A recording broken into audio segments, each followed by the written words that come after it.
გერმანიის გულში რაინზე მდებარე ქალაქ კიოლნში მაღლა დგას ერთ-ერთი ყველაზე შთამბეჭდავი გოთიკური ტაძარი, კიოლნის კათედრალი.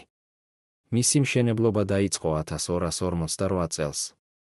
შუა საუკუნეების გერმანიაში ეს პროექტი სიმბოლო იყო რწმენისა, ძალის და დიდების.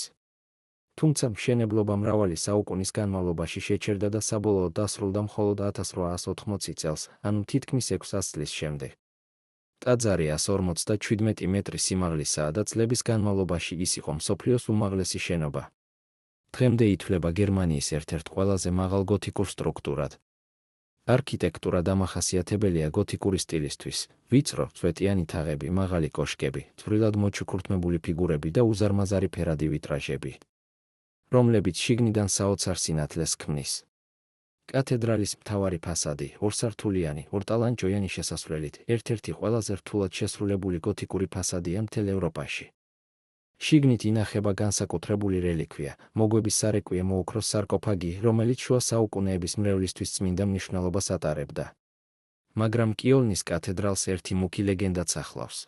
ლეგენდის მიხედვით, არქიტექტორმა, რომელმაც ტაძრის პროექტი შექმნა, სატანასთან დადო გარიგება, მისი სული სანაცვლოდ იმისა, რომ სიცოცხლეში დაემთავრებინა მშენებლობა. როცა ტაძრის გეგმა სრულად დაასრულა და სატანა მოსული სულის წასაღებად, არქიტექტორმა იშვიათი გონება მახვილობით შეაყოვნა იგი, არ დაასრულა მშენებლობა ბოლომდე. ამიტომაც გაიწელა სამუშაოები საუკუნეებზე. ამბობენ, როცა ტაძარი საბოლოოდ დასრულდა 1880 წელს, ერთი ჩექა ქოხილი გაისმა, თითქოს სატანამ თავისი წაგება აღიარა. დღეს კიოლნის კათედრალი არა მხოლოდ არქიტექტურული საოცრებაა, არამედ იუნესკოს მსოფლიო მემკვიდრეობის ძეგლიც.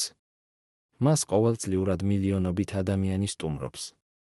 კიოლნის კათედრალი ეს არის არა მხოლოდ რწმენის სიმბოლო, არამედ არქიტექტურის, მოთმინებისა და კულტურული ძალის ჭეშმარიტი ძეგლი. ლეგენდებითაც კი გაჯერებული.